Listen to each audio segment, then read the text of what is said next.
I was working with a 75-year-old woman. Again, all she said was anxiety. She needed to work on her anxiety. So our first session, there's no get to know you period. Maybe we'll have a phone call to maybe discuss whether this is a good match and answering your questions. That's the get to know you period. Maybe a little bit on the intake form, but there isn't like weeks and weeks and weeks of me trying to figure you out. You already know you got yourself figured out. And so we start to work right away. And this woman over Zoom, a 75-year-old woman, just anxiety. And that's all she said. And she didn't write anything else on the intake form that was helpful in terms of what it was about or anything. And so just to get a little clarity, I asked her, when did it start, your anxiety? She's 75. She said it started when she was 19. And that's all she said. She didn't Mm. explain why. She didn't say, go into detail. I did not ask because she was not sharing. So I said, fine. Well, I know that it's been going on a long time. And so we did that process. I want you to show me, like literally point to me, after moving down into a relaxed state of hypnosis, closing your eyes, breathing deeply. I want you to point to me where you feel that anxiety. She pointed to her head. And I said, well, what color is it? It's red. What does it feel like? It's heavy. It's kind of a reddish ball, kind of gunky heaviness. It's like, okay, I want you to reach in there and pull it out. And so she started doing this, as many people do, whether it's their chest or their gut or their head, but she started pulling out. And this woman pulled for 48 minutes. And because I tracked it on, because you kept going and going at it. I'm encouraging, keep going. You're doing great. As it comes up, it comes out. As you feel it, you reveal it. As you reveal it, you heal it. And so I'm doing all this, and she's pulling for 48 minutes because I afterwards, I'm like, that was really long. And I tracked it on the recording. She And pulled for 40 during the whole 48 minutes. session, you were just All she did was encouraging this. her to. 48 minutes was doing this. As I was encouraging and supporting and giving her some silence and then encouraging and supporting. Did that for 48 minutes. And she put her hands down and just opened her eyes and said, it's done. And I'm like, okay. I have So chills. I said, now just close your eyes again, because there's a part two to this. You take something out. You want to fill yourself back up with something. And so what's That's right. positive, bring something positive into what's the image that's positive? It's a sunflower. It's a beautiful sunset. It's a mountain. It's my family. Okay. That image and the energy of it and the healing, what color is it? It's blue. Okay. Bring that blue into you and fill your up all the empty space. And, that's how we finished up. And she was ecstatic and felt so much better. And we did a session about a week later. And the issue revolved around some abuse she dealt with when she was about 8 years old, and never saw her again. I check in with her every now and then, or it was a little while ago, but she's doing great. Fantastic.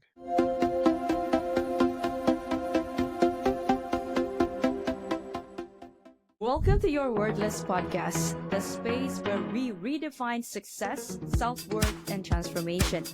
I am Nick Yaras, the soul-centered architect of transformation, helping you unlock your highest potential and build a legacy beyond limits. Now, whether it is self-mastery, career breakthroughs, or wealth creation, this is where change begins. Now let's dive in.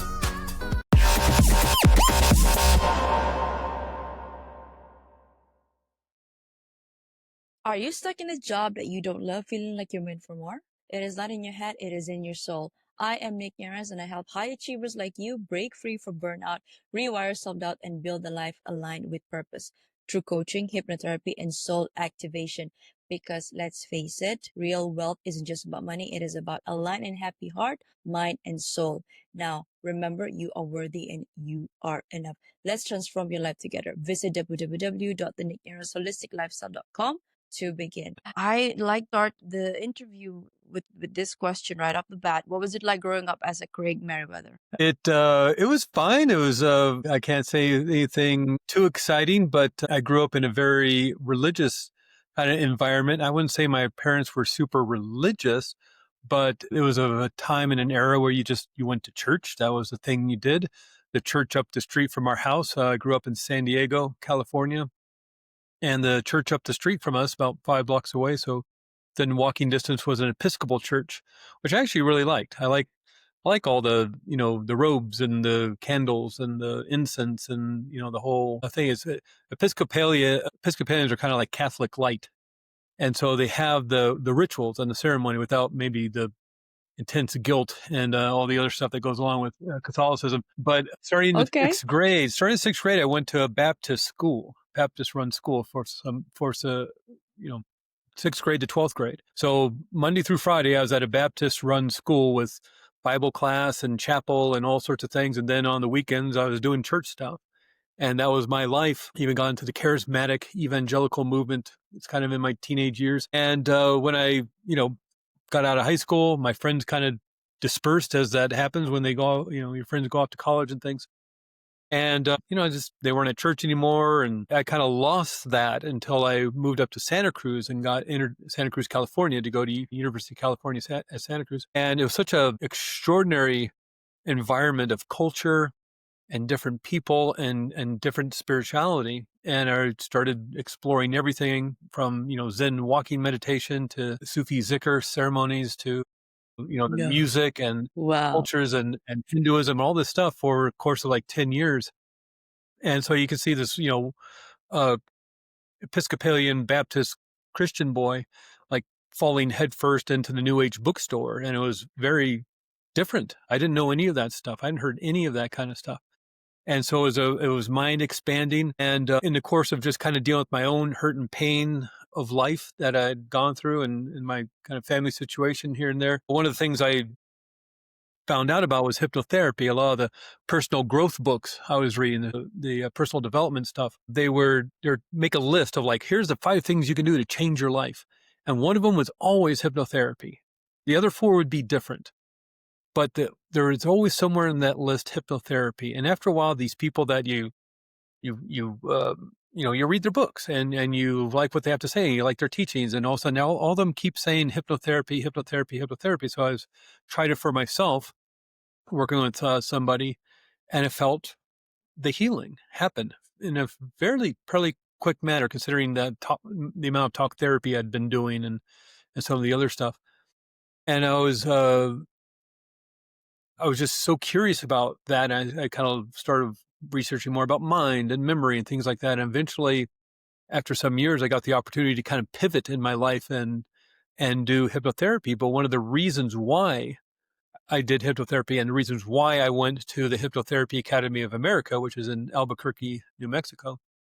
But, they bring in people from around the world to study hypnotherapy there for about 2.5 months, is because the last 2 weeks, the last 100 hours of training is with past life regression and Yes. connecting with guides and doing natal regression and spirit world and things like that. And they kind of want you to have that foundation of clinical hypnotherapist, helping with trauma, helping with anxiety, helping with fear, as well as the medical stuff of pain control and immune system boosting, that kind of thing. But you have this extraordinary foundation, and then you kind of dive into the spiritual aspect of it. And that's fascinating. That's some of my favorite work to do. I'm kind of pivoting myself right now because I want to move more into the spiritual side of things. And I have a book coming out. Maybe this is another interview down the line somewhere, Yeah. but I have a book coming out in a couple of months on past life regression. And, and so it's informed my life probably since, day one in terms of just being a part of the Episcopal Church. And again, it's a very ritualized ceremony in the Episcopal Church. A lot of people might think of the Christian church of people wearing suits and nice dresses and standing up and running around and preaching and that kind of thing. But the Episcopal Church is very much like the Catholic Church. And so it has uh, those magical rituals around, the Eucharist and lighting of the candles, and then ending by putting out the candles and allowing the procession to go on. And it was really a cool ceremony. I know there's a lot of issues around, you know, standardized religion, but looking back on it, I felt really comfortable there. Mm. But what were you doing before diving into hypnotherapy? Were you always in the mental health space, No, or no, were you no. doing something Um, different altogether? I was doing something totally different. I was more into the business world and nothing too exciting or interesting, but I struggled a lot with anxiety and depression growing up. And I had written a book. I'd kind of gotten this mastermind together. If you want to get stuff done, create a mastermind group with 2 or 3, 4 other people and have that accountability group because you'll get stuff done. because you'll do stuff for the accountability of telling people next week, yeah, I got it done, as opposed to just put up with the excuses. Well, I had stuff to do. It's like, well, you'll show up for somebody else because they're expecting you to, and they're counting on you to. So me and a couple other friends of who I met through my son's school, we're all kind of like stuck and like we want to do something more, we want to do something important, we want to help, and we all had our own little niche. All had to do with kind of self improvement and personal development, but we are our own little thing. And mine was writing this book because I was in a book contest with Hay House writing contest, and so it spurred me to get this book done. So that was kind of the start of moving more towards in that area, and that's where because I didn't get the publishing contract, but I came in second basically, and that allowed me to be in this other book called 30 Pearls of Wisdom. And to be in that book, he wanted to promote it. So I started doing telesummits back in the day. You had to, you did telesummits, not podcasts. But I do telesummits. So all these people who were experienced in dealing with depression, whether they had it themselves or like Dr. Daniel Amen or some other people who were brain scientists or personal development people who were kind of focused on depression. So I interviewed like 40 people. And it was such a fun experience that's right, kind of when podcasts were coming out, 2012. They'd already been out for a while, but they were kind of getting popular. People are understanding what they were and how to listen to them. And so I started Mm, podcasts, and so that pushed me further into the realm of, you know, the personal growth, self-help, personal development world until finally it was like, okay, I either do it or I don't do it. Because I kind of had my foot in both worlds, kind of the more standardized business world, which wasn't very interesting, and this other world that was exciting and thrilling. totally unknown. Yeah. And then it was like, well, here's this opportunity I have to do the hypnotherapy academy, and Mm, I just jumped in. the rest is history. Yeah, there's Would you actually consider going back to the business side? oh no, And whatever your answer is, tell us why. because it was for me, it was soul sucking. It's like the job that the dreaded day job. And it's not that there's anything inherently wrong. I wasn't like roofing in this Phoenix, Arizona summers at 120 degrees. I wasn't digging ditches. I didn't have to work midnight on the freeways laying tar. So it wasn't like a horrible, horrible thing, but it was just, if it doesn't feed your soul, it quite possibly could be de-energizing you. And, you do that for years and years and years, if not decades and decades. And all of a sudden it's just exhausting, and it exhausts your mind, exhausts your soul. And so, um, the joy of helping people in this way with hypnotherapy. What's fascinating to me about it is I don't fix anybody. You know this, having worked with it yourself and being a hypnotherapist.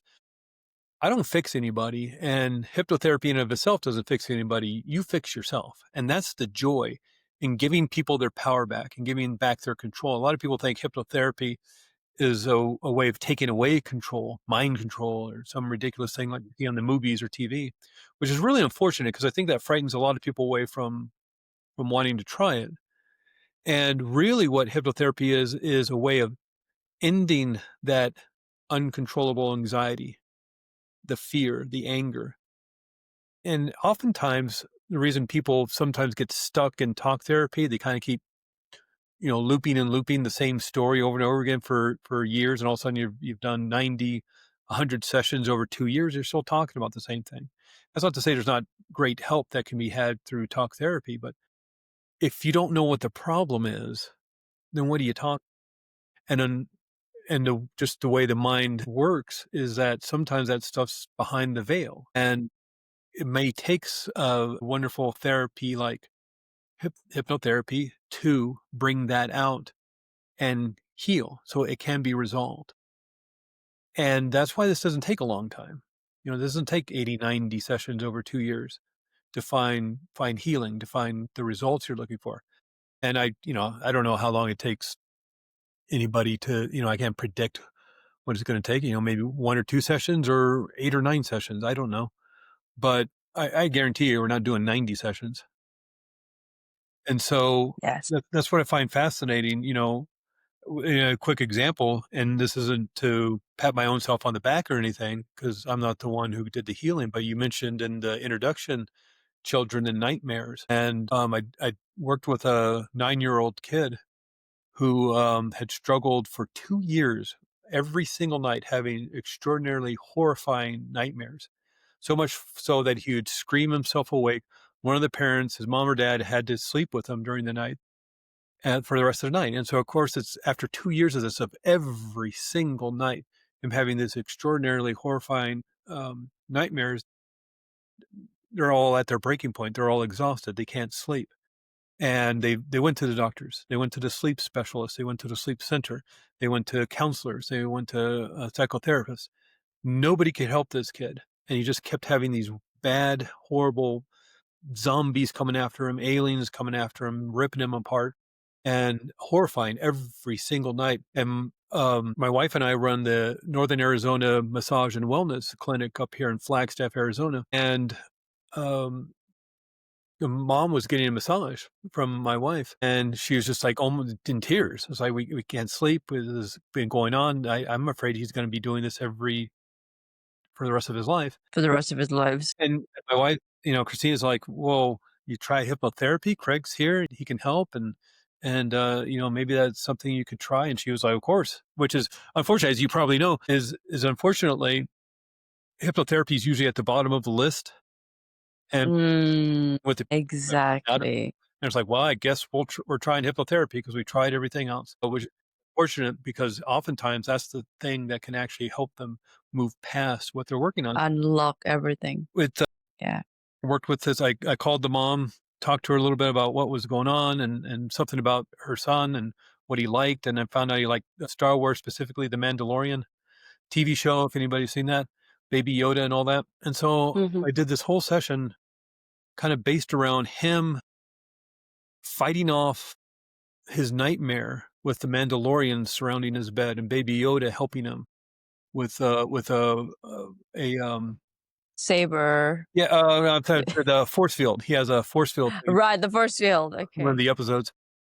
And I didn't do it, but he ran the scenario over and over and over again.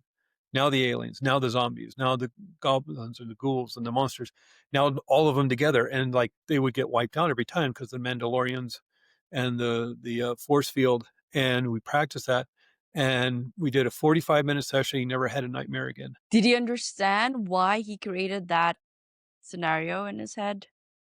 For the So what was the key thing that you unlock? That he understood that, "Oh, this is actually not real. This is my I don't projection." know if he understood if it wasn't real. I think he understood it wasn't real. He just couldn't stop it. And so what gave him, it was what we were just talking about. I gave him back control. I allowed him to understand he could control the narrative of that dream. Now there was some it's like mom was in the room, and so you saw what was going on. So I told her afterwards that you need to practice this, like before he goes to bed. Mm, for Right, 21 right, days, the yeah. Mandalorian's around, and then the force field, and you need to practice this before he falls asleep. And she did that night, and I think she said he woke up once, but it wasn't for a nightmare. And then after that, he slept through the night. They practiced that for like a week or so of him, doing that visualization, for 5 minutes before he went to sleep, and he never had a nightmare again because he got control back. And that's what's extraordinary about this work, is that it's not taking away control. It's not mind control. It's telling you you have the ability to code your own mind. And if there's some Yes. issues, if somewhere in your mind 2 + 2 = 5, you don't have to settle for that. You're allowed to change that. And this is a great methodology to help you do it. Because again, I'm not fixing anybody. And hypnotherapy in and of itself is not fixing anybody. That kid fixed himself, as did the 75-year-old woman and the 40-year-old man. They're doing it themselves because the power is within the subconscious mind. And so it's a pretty extraordinary thing to like hand that to somebody. So anyway, that's a really, really long answer to a short question. Would I go back? No, I'd never go back, because No, like, I even if I only make $2 a year, it's like to be able to like walk out of this earth saying, yeah, I helped that kid, I helped this other person, I helped this other person by giving them their power back. It's like, yeah, all right, I did it. I'm good. Wow. That is not, no, that is exactly what I wanted to hear from you, because oftentimes people take this hypnosis as a woo-woo thing, or they'll be under the control of somebody else doing the hypnosis. Let's say, I mean, if something goes against your moral compass, your moral code, you won't do it. Like, let's say you're under hypnosis, and I ask you, okay, Nick, go and rob the bank right now. You wouldn't. You wouldn't. You wouldn't, right? And so talk to us, Craig, like the science behind hypnosis. Now I know Sure, yeah. I said the beginning, oh, this is not going to be rocket science, but yeah, the technicalities of, because sometimes people they still need some reassurances that this is okay. I've got the control, Yeah, and yeah, this is actually the right modality for yeah. me to try to heal. So really what we're working with is your intention. And just like you're explaining, if your intention is to rob a bank, you'll probably go rob a bank. But more than likely, most people don't want to rob a bank. That goes against their moral code. So you can't make somebody do. That's why smoking cessation is not a 100% guarantee. Like I can't make people quit smoking if they don't want to. If their intention is to come to an appointment to quit smoking, yeah, they're going to quit smoking. If their intention is not, and they want to negotiate with their wife to smoke in the garage, saying, "Oh, I tried everything, even hypnosis. I can't quit. I'll smoke in the garage." They're not going to quit. That's a real thing that happened to me. Someone told me like straight off, "I'm not quitting. I just want to negotiate that I'll smoke in the garage now." And guess what? He didn't quit and paid me, but he didn't quit. And so I can't go into like Las Vegas casinos or Macau casinos or whatever and just like wave my hand around everybody quit smoking. I can't go into prisons and, you know, hypnotize everybody to be law abiding, upstanding citizens. I can't hypnotize my way into the United Nations and hypnotize all the world leaders to create world peace. It's not going to happen. So really what this is about is your intention. Even those shows like you may see in Las Vegas, or maybe they have them in Macau, or, you know, the comedy clubs or whatever, where a hypnotist will come into town or at the casino and do a big show and get some people up, and they're all like dancing like Michael Jackson and singing like Elvis Presley and barking like dogs and quacking like ducks, and they put on a fun show. Well, he's not making them do anything. Every single person up there volunteered to be up there on that stage. They want to be up there. They're exhibitionists, they're extroverts. They're having a good time, and they get energized by that, by being up on stage and having everybody watch them. And look at them after the show. They have a big smile on their face. I don't want to do that, but some people do, and they volunteer by jumping up and down and waving their hands and pick me, pick me. So this is really about your intention. So yeah, you know, I can't help somebody quit smoking and interject, and you'll be robbing a bank later on today, and we're going to split the money. It's not going to work. It doesn't work that way. What it is just allowing your mind to relax to the point, your brain and your body to the point where you quiet down that conscious level of mind and you can access the subconscious. Literally, what we're talking about is brainwave state. And so the famous ones we learned about in school is beta, alpha, theta, and delta. There's more than that nowadays with all the research they've done, but we'll just focus on that for a minute. And the beta brainwave state is consciousness, is being in this present moment. When people meditate on the breath, on this next step, on the mantra, they're trying to remain in this present moment, in this conscious present moment. So they're trying to remain in this beta brainwave state. And literally all that is how fast the brain cells in your head are firing. So to me moving my hand around right now, or to walk down the street, or to think a thought or feel an emotion, I have to fire brain cells. And they fire in a particular pattern in a group. And that's how fast that is firing depends, it will tell you what brainwave state you're in. So firing about 16, 18 cycles per second, like what you and I are in now, having this conversation, having a discussion, learning, you know, from each other. We're in the beta brainwave state. But let's say I'm back in school, I'm back in high school math class, and I'm listening, and it's going to be on the test. I got to do well. So I'm taking notes and trying to figure out these equations on the board. And it's really boring for me. And all of a sudden I just kind of start drifting off and staring out the window. I start thinking about the week. Mm, I'm no longer in the present moment. I've moved to the future. Or maybe I'm thinking about something yes. that happened in the past, that vacation we took 2 years ago. And I start thinking about that. Well, I pulled myself out of the present moment. My mind wandered.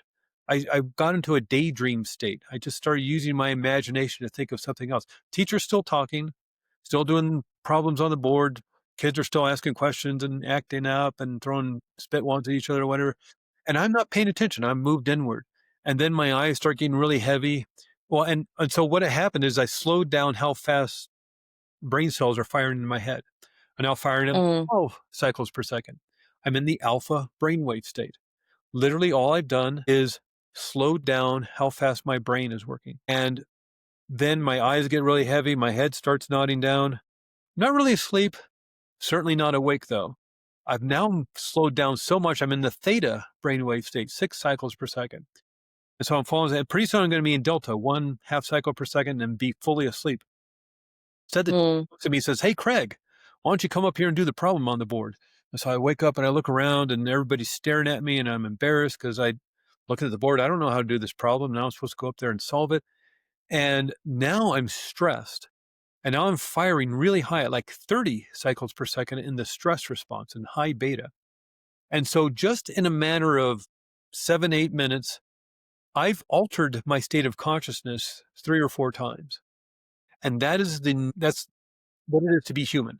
We do this all day long, whether you're bored in a meeting at work, whether you're watching TV show, you're bored watching TV show, you're excited about watching your TV show and you get lost in whether it's a football game or golf or you're watching a movie, you got lost in the movie. You know it's not real.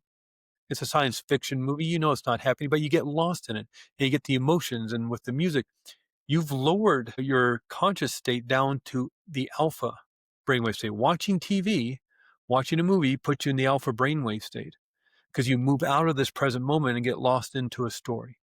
And so this is just what we do as human beings. If you're ever driven home from work, from school, from picking up the kids, from going to the store, and you start thinking, oh my God, I got to get that presentation ready for the Friday. I can't believe, oh, the visitors are coming. I got people coming over this weekend. Relatives are coming over.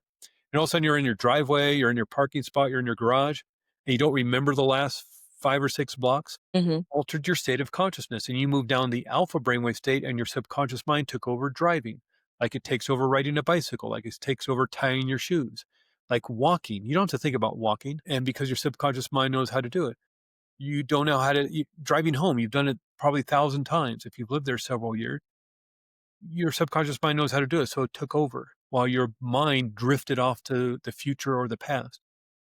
This happens to us as human beings. It happens to us multiple times a day. With hypnotherapy, we just do it on purpose. So we're not doing anything unique. We're not doing anything special. We're taking advantage of how the mind works. And by quieting down that conscious level of mind and moving into the alpha brainwave state, you can access the subconscious and you can create healing from that. Great healing. So that's a little bit of the biology, but it's really turning down, quieting down this conscious level of mind so you can access that subconscious because subconscious is where we hold that hurt and pain. It's like we have this big filing cabinet and all these files of the trauma and the hurt and the pain and the anger and the fear and the embarrassment and humiliation. And it's holding on to this because it doesn't want to experience it again. It's not against you. It's not trying to make your life miserable. It's for your survival. It's for your safety, your protection, and it wants to hold on to it because it doesn't want to experience it again. So as we go through our day, we're bringing in all this information through what we see, hear, taste, touch, and smell. It's getting filtered through that filing cabinet. If anything registers one of those files as being dangerous because it slightly looks like that thing that happened 40 years ago when you were a kid, then the warning system goes off. Now, if you're in a building, somebody pulls a fire alarm, the sirens go off, the lights go off, warning everybody that there's danger. Well, we also have a warning system, only the warning system of the body and the mind is feeling. So the feeling state of anxiety, the feeling state of fear, the feeling state of anger, of worry, of overwhelm, it's warning you that there's danger in your world, the external environment, and is trying to get your attention. You ignore it, it will turn up the volume, just like a fire alarm. If the fire marshal goes in there, it's like nobody's, listening to the fire alarm. I guess we'll turn up the volume on it. We'll make the strobe lights brighter. They want to get your attention. Your body will do the same. If you ignore that for 20 years, it's going to be pretty loud. The anxiety, the anger. And so the kind of issue around our brains and being human in our minds is that the mind can't tell the difference between what's real and what's imagined. And so this is most noticeable when somebody's having a nightmare. Let's use that example. And let's say it's something crazy, something ridiculous, like a cheeseburger's chasing you down the street throwing coconuts at you. It's dumb. It's never going to happen. It's ridiculous. But your mind has this safety protocol of shoot first, ask questions later. And it looks dangerous to me, a cheeseburger chasing you on the street. And so even in deep sleep, it'll turn on the stress response. Your brain is starting creating the adrenaline and the cortisol. It's moving into your bloodstream. Your heart starts pumping faster to get it to your big muscle, your legs and your arms faster. You start breathing shallowly because you want to quickly oxygenate those. You don't want to take slow, deep breaths. You want to take quick breaths because you want to oxygenate your muscles, cells of your body. Percent more blood moving to big muscles of your arms to fight. 300% more blood moving to big muscles of your legs to escape. All because of cheeseburgers chasing you down the street in a dream. So you know what's happening in your waking world. So you have this very emotionalized subconscious mind. The conscious mind, that logical, analytical mind that creates your goals, the plans to achieve your goals, of willpower, that's only 5% of mind. Subconscious mind makes up 95% of mind. So whenever there's conflict between the logical mind and the emotional mind will win every single time. That's why sometimes it's hard to logically figure out how to heal this stuff. You can analyze it to death with and again, I don't want to disparage talk therapy or anything, but you're using that conscious brain to analyze and logically try to figure out the situation as an emotionalized part of the brain or part of the mind. I mean, and so why not use a therapy that bypasses that logical analytical side of things, quiets it down, and so you can access the subconscious and let's get rid of the files. You're the one saying it's not to blame you or say it's your fault or that it should have happened, certainly should not have, or blame the victim. But in and of itself, you put the files in there, which makes it very empowering because that means you can take them out, shred the file, burn them, do whatever you want with them. And so that's where the control comes in. A lot of people think they can't do anything about it, that they're just stuck like this. And that's the way that's going to be. Mm. In very rare situations, you weren't born with that issue. You maybe were traumatized as a child or a teenager or in your 20s or 30s, but you weren't born with that and you were traumatized and you learned how to protect yourself, probably unconsciously, and maybe with not the greatest resourceful way of doing so. But you figured out a way to try to keep yourself safe and you just practiced it over and over and over again. And maybe when you're a child, that was the best thing you could have done to keep yourself safe. Keeping yourself small, keeping yourself quiet, hiding. But that's not going to work when you're an adult.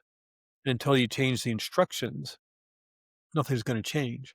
And that's where therapeutic hypnosis comes into play. And hypnosis, I know a lot of people find that word a little scary because of the movies and the TV shows, Yeah. Las Vegas shows and Macau shows. But really, the word hypnosis comes from mythology and the Greek god Hypnos, who's the Greek god of sleep. And back in the early 1820 or so, Dr. James Esdale was a Scottish surgeon who was in India practicing surgery. And back then, they didn't have fancy hospitals. They didn't have fancy anesthesia. You have to have your leg amputated. You're biting down on a stick, or if you're lucky enough, a blow to the head to knock you unconscious. And so what he started doing was using this deep, deep, deep, deep trance state to put people so far into trance it looked like they were in a coma. And then he could do surgery. He could do amputations. He could take out tumors and sew people back up, deal with injuries and war wounds and things like this. So eventually he kind of perfected his way of doing this. He went back to England and he started talking about it and demonstrating. And this other doctor, Dr. James Braid, started working with it and trying to figure it out and how it worked and wanting a word to describe this to the state of mind, the state of consciousness to his colleagues, this coma-like state. He decided to name it after the Greek god of sleep because the coma looked like somebody was asleep. So he called it hypnosis after the Greek god of sleep, Hypnos. And since then, it's just grown to encompass all sorts of these different altered states of consciousness, like the alpha brainwave state or the theta brainwave state. And we call everything revolving around these altered states of consciousness hypnosis now. But really just being bored back in school, being bored at a meeting at work, watching TV, driving home and not, thinking of something else and not remembering the last 5 or 6 blocks. These are all states of hypnosis that we've all experienced in some form or another. And so again, it's nothing mysterious or magical. It's really we're taking what the human mind is doing anyway, the human brain and the human body, what we're doing anyway, and we're just doing it on purpose for the sake of healing. And that's why it works so well, you know, because we're allowed to do that. And again, it's not to say it's your fault or to blame you, or because more likely it happened through a traumatic experience and unconsciously. But if you're the one who kind of put all that stuff in there, that means you're the one who can take it out. And that's why again, why this it doesn't take a long time. Healing can happen pretty quickly. So, say somebody comes to you and say, I don't feel good enough. How'd you help them? Um, if they are unsure, like I send people an intake form, and I do most of my work over Zoom now. Just like we're doing here. I'm talking to you. You're in Malaysia. I'm in Exactly. Arizona. I've worked with people in Iceland and Tahiti and Puerto Rico and Vienna and Bulgaria and all sorts of places, of course, all across America.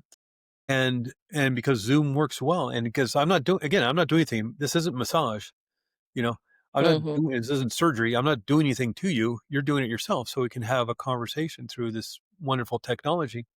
And so I send people an intake form, and sometimes they'll write 8 very detailed paragraphs of what it is they want to work on. I had other people just write one word, anxiety, and that's it. You know what that means. You know what the word anxiety means. That's what you wrote down. And so that's what we work on. You not feeling well? Okay, close your eyes. Where do you not feel well? "Oh, I feel it right here in my chest, or I feel it in my gut, or the back of my neck, or my throat. It gets really tight, or my head gets really." Okay, well, close your eyes. And what color is it? What does it feel like? Is it hard or soft or rough or smooth? Is it heavy or light? I'll start describing it. And does it look like anything or nothing or something else? Like, well, it's kind of like a smoky, black, gray, smoky, or like a spiky red ball or black ping pong balls, all things people have said to me. And I say, okay, well, take it out. Take that spiky red ball out and pull it out. And if you need to, what does it need to say to you? Now, this all sounds kind of strange and weird and maybe a little mysterious and magical, but what is happening is the subconscious mind is giving you a metaphor, an allegory, a symbolism of the problem. Instead of logically trying to analyze this thing, let's just turn this pain into color. Let's turn this pain into feeling and sensation, into shape. And your subconscious mind will do that, and it'll show you where the problem is in your body. And if you can reveal it, you can heal it. And so it'll show you what needs to go through metaphor, through symbolism, and then literally take your hand and grab it and pull it out. And if you need to have some sort of gestalt kind of conversation with it, with your pain, let's do that. Do you need that? No. I just want it gone. Okay, smash it up into the size of a pebble and throw it behind you. Now it's behind you. You know what behind you means. You can't see it anymore. you know? And so it's all these little kind of it's not mind tricks because you're expressing the healing through the subconscious mind through visualization and metaphor and imagination and playing pretend because that's the language of the subconscious mind. That That's logical right. analytical mind has been quieted down and literally kind of that left side of the brain, the logical, analytical, mathematical language brain. And what lights up though is the colorful, metaphoric, symbolic, musical, creative right side of the brain. So that's what we use.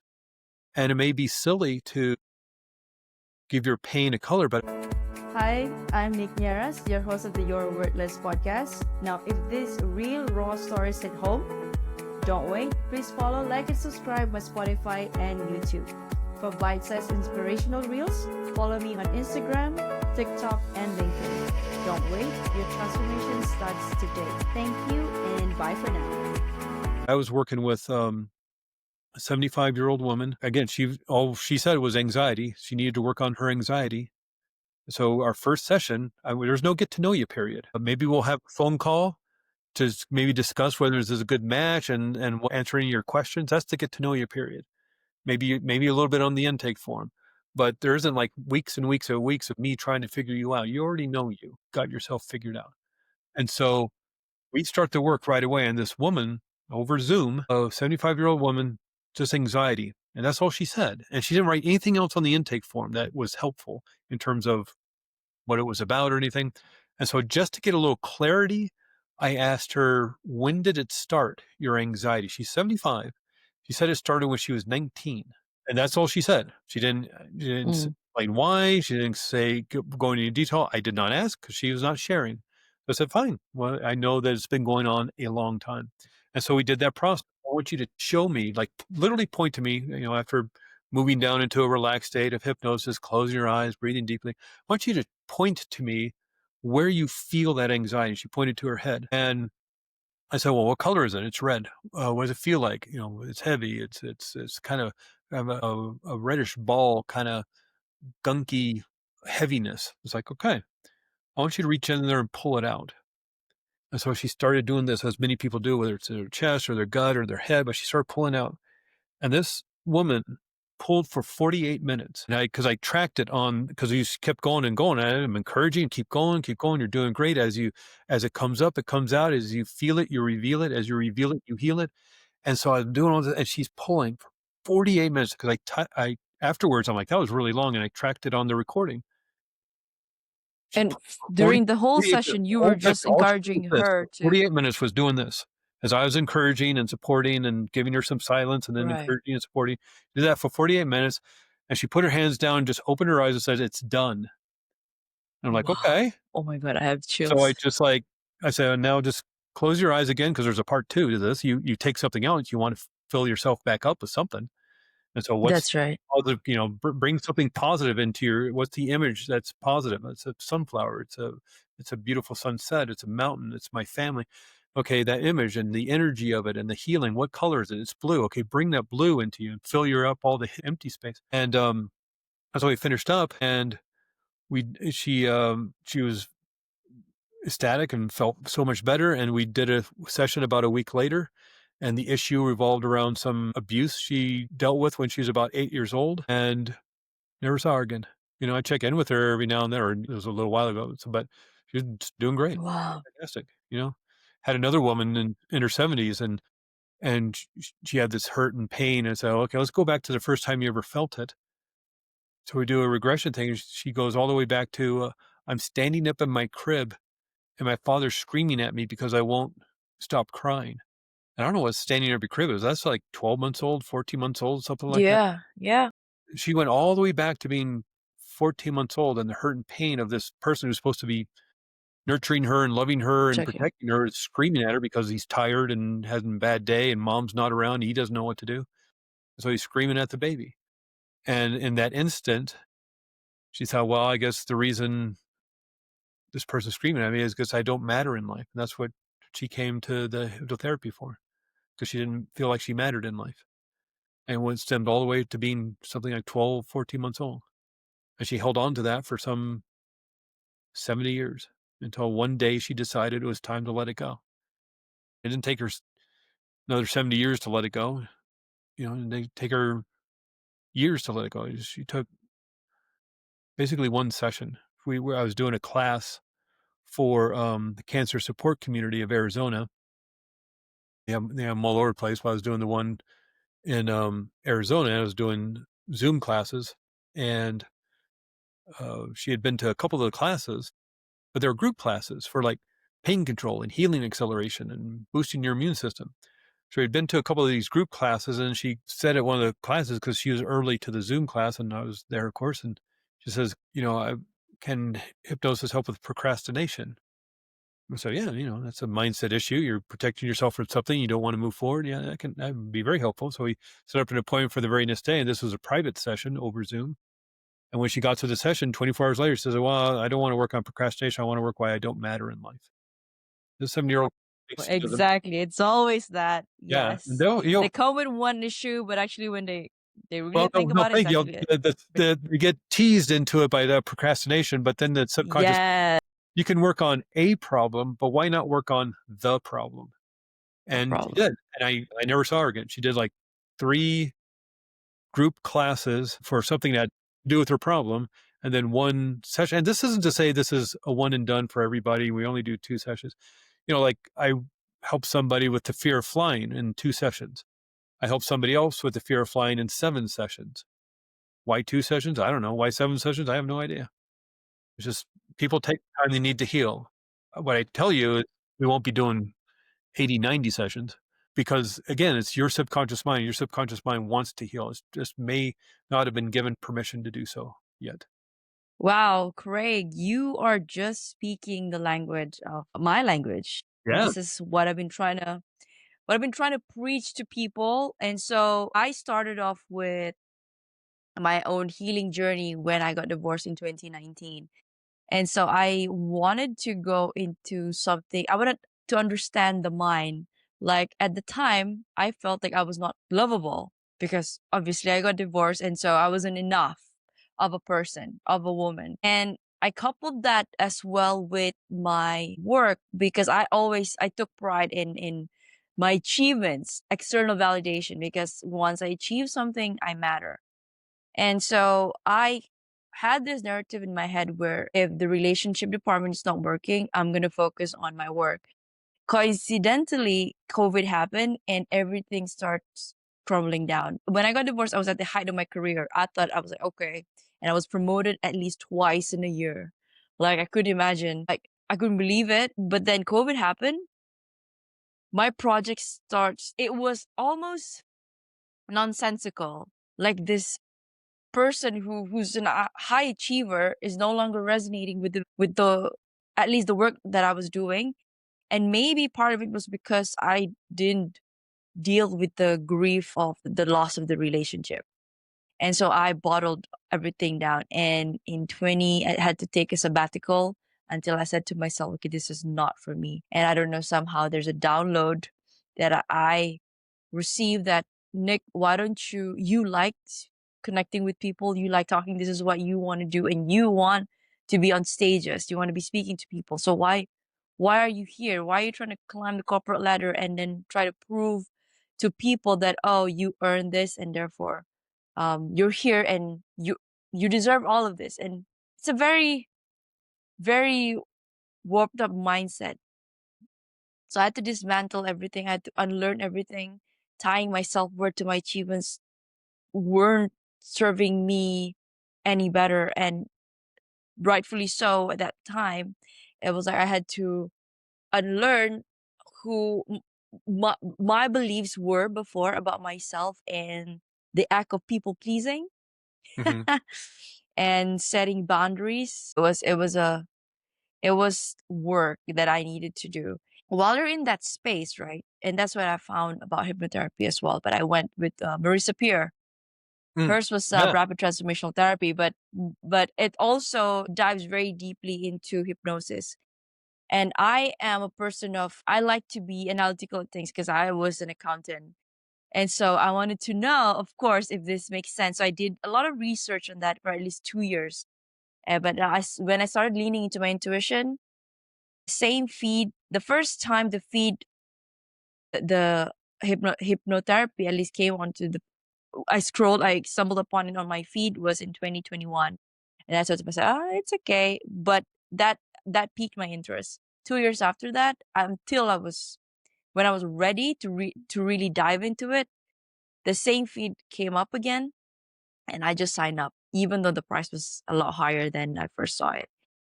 And so the journey has been a roller coaster for sure. Everybody needs security, right? And so same as me, I was in a 9 to 5. I thought that, okay, I was going to do this as a side hustle, but a reorg came and I got laid off last year. So I got pushed into this head on.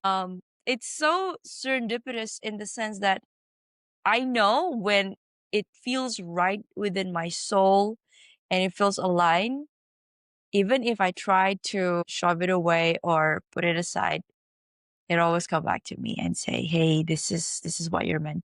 This is what you're meant to do." And so here I am. And Yeah. right now, as we speak, every person that I have on my show as a guest, it is just like a confirmation that, okay, you are on the right path. And sometimes humans, we magnify the negatives, right? We magnify the negative feelings. So my question to you, Craig, or at least your practice, what do you do to maintain the states of being joyful, at peace, and just being happy? Uh-huh. Great question. First off, that's an extraordinary story, and I love I always love these stories because it sort of happened to me too. But these stories of like, well, I was doing it as a side hustle. I wasn't really sure, and then oh, I lost my job. It's sort of like when you're if you ever as you're when you're a kid and you're like sneaking and trying looking in a doorway at the adults doing their stuff, and then your friend pushes you into the room. Yes. And it's like I love life doing that. And Marissa Peer, man, what an extraordinary hypnotherapist she is too. Great training there. Highly recommend everybody look on YouTube for her. She has this great affirmation for healing the body, the direct instruct command compel method. Who's the Mind Valley guy? Who does the Mind Valley? Vision Lakiani. Yeah, yes. Which one? He's been he did a great interview with her about it, somewhere on YouTube. But it, it's a great question you asked me because the reason I'm pretty much doing hypnotherapy is because I struggle with that very thing. I got a situation within my brain that pretty much gives me either depression or anxiety. And it's very rare that I find myself in the kind of more euphoric states of joy and happiness. It's just the kind of way my brain got wired. And so, as I mentioned before, I was doing a lot of talk therapy and personal growth and personal development stuff because I struggled in my teenage years with depression and anxiety. Instead of like, the two poles being bipolar, depressive, manic, my two poles are depression and anxiety. Um, so struggled a lot of years trying to figure out how to deal with that. And hypnotherapy helps a lot, but it's also one of those things where, like a lot of life, it's just the relentlessness of maintaining and like our physical health. I don't think there's anybody in the world at this point that doesn't understand that we need to exercise multiple times a week, if not every day, but we need to be doing whatever you're doing. If you're going to a class, you're going to the gym, you're doing martial arts, you're doing dance, you're doing yoga, you're doing something to exercise your body. You got to eat right. You got to drink right. You just don't get to go to a personal trainer once, work out at the gym twice, and now you're in shape for 50 years and you get to eat pizza and drink soda. Like you got to work out all the time. We know that for our physical health to the day we're done. You work out, you exercise, you take care of your body. Well, that's the same goes for your mental health, your emotional health, your spiritual health. It's relentless. As we're recording this right now, the Dalai Lama is about to celebrate his 90th birthday. He still meditates every day. If like anybody was to have it down by now, you think it'd be the Dalai Lama. Uh, you know, but he talks about the anger. Read his books about the sorrow, the despair of, of course, what's going on in Tibet, let alone the rest of the world. The man's 90 years old. He's never going back to Tibet, and was exiled out of Tibet, what, like 1957, something like that. And they're still arresting monks and torturing his monks and bulldozing down his monasteries to build roads and train tracks and all that stuff. And of course, he's a human being. He's going to feel anger and sorrow and despair around that, but he doesn't want that to be who he is. So every day he practices loving kindness and compassion meditation. And he doesn't have a lot of the issues that the rest of us have, a lot of the challenges like being married and then divorced and having children or elderly parents or a small business and taxes and all this kind of stuff and projects falling apart because of the state of the world. He doesn't have to deal with that. He has a staff of people to meet his every need and want, and yet he's still there doing the work. Tony Robbins, a lot of people listening to you, Nick, probably know Tony Robbins. Watch that documentary about him, I'm Not Your Guru. It shows you in the morning he's doing the work, the meditation work, the other kind of work he does. Puts himself in state before he walks out on stage. The guy's been doing it for 40 years. He's still doing it. So in terms of myself, I have my exercises and my toolbox, and I use it, you know, and I reset myself and I reset myself and I keep resetting myself. And it's relentless. And just because of some of the issues I got to deal with, it's a ongoing pursuit of that peace. And it's just for whatever reason, if you want to get a more spiritual aspect of it, maybe I chose this for myself to give myself whatever lesson I need to learn. but I wouldn't wish it upon anybody, but it got me to where I am, doing this work. And if I didn't have those struggles growing up as a teenager and in my 20s and 30s, maybe I'd be, not doing this and doing something else. So, um, I just, it's like your physical health. Every day you got to be doing something. And so with my mental health and my emotional health, my spiritual health, I try to do something, even if it's for 5 minutes. And that's what I try to teach people I work with. It's like, yeah, I get it. You don't have an hour and a half every day. You don't have 3 hours like the Dalai Lama gets every day to meditate. Sometimes you have to find those in between times of taking the kids to school and the work meetings and getting ready for the family to come over on the weekend. Here's 5 minutes. Here's 10 minutes. Here's something you can do, whether it's a recording or some sort of exercise or some sort of technique, some strategy to use to reset yourself. And the biggest thing for me and maybe for other people too is just the awareness of where you are, like 0 to 10. Where's the anxiety like? 0 to 10, what's the depression? 0 to 10, what's the happiness like? How can we change those numbers if need be? And you can use great hypnotherapy techniques or neuro-linguistic programming techniques like the control knobs visualization. Just see that control knob for anxiety and turn it down to 0. See the control knob for happiness, turn that up to 10. Or do whatever the technique is. There's probably hundreds of them out there. Everybody's a little bit different. You got to find what works for you, but it's Exactly. it's the relentless pursuit of it. It's like what is strongest within your mind is what you do over and over again. So what are you doing over and Yeah. over? Are you practicing anxiety? Are you Yeah. practicing fear? Are you practicing anger? Or I are you love practicing that. love, joy, and happiness? And that doesn't mean everything rainbows and unicorns and roses all the time, but at least it You kind of gets choose. yeah, but it gets you in a more resilient and a more resourceful state of mind, when you Mm. practice it. And when there aren't peaceful times, at least maybe you can come to these challenging times with more resiliency and more resourcefulness instead of just falling apart in anxiety and fear. So again, maybe a long I would answer. love to have you on for a spiritual episode Yeah, yeah, because yeah, we clearly did not touch on that. yeah, So after this call, we will set something up probably, some few months down the line. yeah, yeah. And then and your book as well. So Craig, what is exciting for you right now? What are you working on currently besides your Uh, book? this kind of big pivot. I'll always be doing the clinical side of things, helping people if they're struggling with some anxiety or trauma or things like that. But I'm excited about this pivot towards maybe a more spiritual side of things, which has always intrigued me. I've always wanted to do it. I guess I was a little, to be honest, Flagstaff, Arizona is right near Sedona, Arizona, if people know about. My gosh. So I'm Yes. about That's 45 minutes. Yeah, exactly.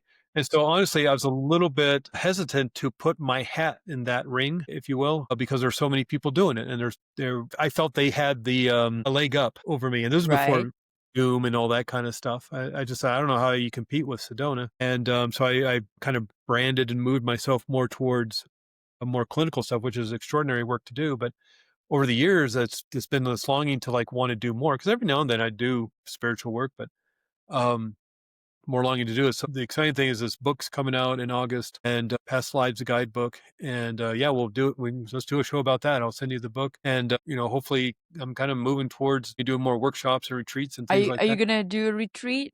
I hope so. Retreats Yeah. Yeah. in Sedona? Yeah. I Oh, actually you have know what's that funny? that I've in my reached out. pipeline. Here's the thing about, you're talking about, the universe and will show you what you need to do by, you lose your job or get hit by that car or whatever. I Yes. can't find any place to like do stupidly enough. I can't find any place in Sedona to like do a past life regression workshop, like the places I like reach out to. So I guess that's a sign from the universe is saying, maybe ignore Sedona and go Exactly. somewhere else. So I got my eyesight on Yes. other places. It's like, yeah, Oh but my don't call me gosh. back. Fine. I'll find another place to do it. So Believe in the message. Don't look at the messenger. I mean, because yeah. anybody can be the messenger. This could be your message, Craig. So wow. Okay. Okay, we're gonna pivot to a self-worth question. Spirituality can be deeply personal and diverse. Can you share how your spiritual journey has shaped your understanding of your existence and purpose? Oh, that's a It's great question. unfolding as you speak. Yeah, yeah, yeah. it's a podcast, so I can't be silent, and think about it. That's a really interesting question. Since kind of spirituality, at least in the early forms of religion in my life, formed me in a way because I felt that striving to connect with spirit, with God, if you will. I know it's a little triggering word for people sometimes, but just for the sake of this, kind of try to wrap this up in a quick way. My search for you read those Rumi poems, and Yes. there's this He is longing to my it. Yeah, favorite poet. he talks often about, or writes often about, longing to connect with the divine. Maybe that's why I should call it the divine. And I always felt, even as a kid, that longing, because I think, due to my depression and anxiety, when I hit those spiritual states, I got that euphoric high. And so I was striving to continually find a spiritual experience so I could feel that connection to the divine, or at least that kind of euphoric thing. And so when I got to Santa Cruz, because eventually the Baptist education and the Episcopal Church wasn't doing it for me anymore. And so when I arrived in Santa Cruz, it's like, of all the places to go to, I mean, we could have gone anywhere. We could have gone to Houston, or Miami, or New York, or wherever. But to go to this little tiny town filled with so many different people, so many different ideas around spirituality and techniques and strategies and ways of connecting with the divine, and I had the opportunity to explore a lot of them, whether through actual ceremony or through culture, or learning more about them as a unique person, and talking to me through their experience of growing up in another country.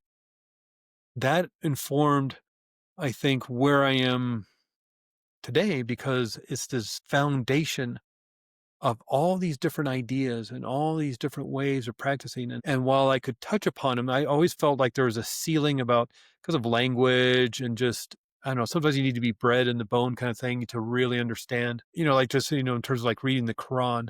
You really, my understanding is you need to read it in Arabic, and not only read it in Arabic, understand Arabic to the point where you're seeing 5 levels down in terms of what the poetry means and the words mean. So it got to a point where it's like, well, I'm not going to understand that. So maybe I should move over to this. And so I read it, but I'm not going to understand that language. And so it kind of circled back to finding my own ancestry of Western Hermeticism, and Oh my more God, the, you're just speaking the um, language right now. It's just music to I my mean, ears. uh, Craig Meriwether, you don't get more English than that. And so Exactly. so like 90% of my ancestry is United Kingdom, Scottish and Welsh and Irish and English, and the other 10% is like French and German. And so I ignored that for a really long time, because I was fascinated by India, and fascinated by uh, Santeria, and Zen, and all this kind of different stuff. But it wasn't. I could only go so far, because I didn't understand the culture. I wasn't born living in that culture. Didn't certainly not don't understand the language. I find myself back, not necessarily like in the Episcopal Church or anything like that, but back in the more English style spirituality, if that makes sense. And so, things like Medic Order of the Golden Dawn and things like that, these groups that were mystical groups that were coming in the late 1800s, and developed the tarot card, at least the modern day tarot cards that were My so. God. And I'm a so I, reader too, Craig. yeah, Oh my God. and so We I have so much in common, but even yeah, though we're like yeah. we're we're halfway across the world, but we're speaking the same language for sure. And so I kind of forms my ancestry, and I started doing some ancestry healing work. Dr. Daniel Mm. Fuller, ancestralmedicine.com, or .net, or no, .org, whatever.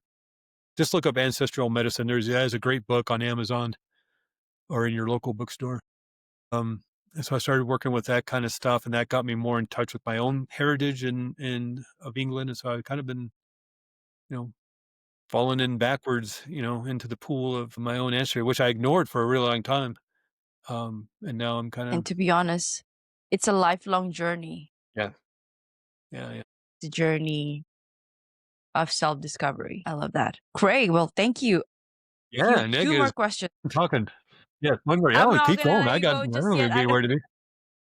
What is your heart's greatest wish? I think my heart's greatest wish. I feel compelled that I probably should say world peace or something like that, but I'm going to say something a little more selfish. And I really like to tap into that divine, like find a way to really nail it for myself, because it's been such a long time, and because of the issues of depression and anxiety, I kind of struggle with and try to maintain. It comes and goes, and I would like to find a way to be in it more often and on a more consistent basis, because I find it leaves me every now and then. Maybe that's why I search and go on my adventures with all these different kind of spiritualities, trying to find that one thing that will allow me to do that. So probably after world peace, then I would say what I'd really like is just to find that sweet spot where I could consistently, like consistently have that within my body and my mind and my soul. And it happens every now and then. But it's seemingly fleeting, and I wish I could find a way to make it more lasting for myself. That's not too personal. Oh, I could definitely resonate with that. Yeah, And oftentimes when I feel that way, I think my practice, at least right now, is to remind myself that I am a human being in yeah, that state instead of a human doing. Doing defeats the fact that you have to do it to be in that state because you are already divine. You are divine. Coincidentally, I also have a tattoo here on my neck. It's divine because sometimes you just have to go back to the roots of everything. What is that? You're just you're a soul, which is divine. You're divine in itself. You're just you're in this human body. You're intelligent human body which can heal itself and whatnot. But always remember, it's your soul steering this body of yours, not the other way around. yeah. It's hard to remember sometimes. Yes, yes. And that's the beauty of being human because we are here to experience all this range of emotions, and it's our duty to regulate and also come back. And that's why we do meditation, right? And all these other modalities. Well, Craig, okay. If you could create a quote right now for you to leave to the audience listening and the world as your legacy, what would it be? Oh, it has to be my own quote. I can't No. like say somebody else's. It can be somebody else's. Yes, you Okay, can. okay, okay, great. I thought I had to. You're putting me on the spot to create the world's greatest quote. I always liked Maya Angelou's quote, and now I'm gonna probably have to paraphrase it, but you can look it up when I get done. People will forget what you said, but they'll always remember how you made them feel, and that I hope focuses my life a little more, and I hope when I meet people, especially when I work with them one on one or for doing groups or something, that it's not so much what I say, but how I make them feel with whether it's the work we're doing, whether it's more spiritual work or maybe more kind of clinical work, reducing anxiety or something, that I give them my full heart and make them feel like they're the most important person in the world. And I don't know that I always succeed in doing that, but it's something that I hope that I can live. Sort of that, I forget who said it, maybe it's Francis Assisi. I think is attributed to this is like, preach the gospel every day. If necessary, use words. And so it's that idea that, you know, you shouldn't have to tell somebody you're a spiritual person or have to have bumper My stickers God, all over your yes. car. They should be able to know by seeing you and by your actions. And I don't, like I said, I don't know that I achieve that all the For time. sure. For Hopefully sure. a And good, that's why good. I'm having you on for another episode on the spiritual side of things. Okay, Craig, where can they find you? Sure. If these people, Well, I don't do the world's best business names. Uh, it's Arizona Integrative Hypnotherapy, the world's hardest name to remember and to spell. So I live in Flagstaff, Arizona, and Mm-hmm. if you just go to Google and Google Flagstaff hypnosis, you'll see me come up in the Google map and on the search engine, you'll see Arizona Integrative Hypnotherapy. But also, I just started my new website. It's kind of being built. It looks it's not all the way there yet, but it's Sacred Mystery Hypnotherapy, Mm, and that's my I like more the sound of that. yeah. I was called, speaking of like not very or not actually creative, but not very great business. I was calling it Divinus Arcana, and for the Latin for sacred mystery. But I thought, man, speaking of a word you can't, name you can't remember and can't spell, and so I thought, well, I'll just do the English version of it and call it Sacred Mystery Hypnotherapy and .com or sacredhypno.com. We'll get you there too. Wow. Okay, we're definitely gonna have the spiritual version of Craig the next time you're here on the show. Oh, Craig, okay. Any last message before we wrap the interview up? I always like to tell people, because this is what I tell people in sessions, because I think it's the most important thing I ever learned. But strongest within your mind is what you do over and over again. What you practice, you get better at. So you just gotta sit for a moment and look at your life. What are you practicing? You may be practicing fear or anxiety or I'm not good enough or I don't matter. And if that's what you're practicing, you need to stop.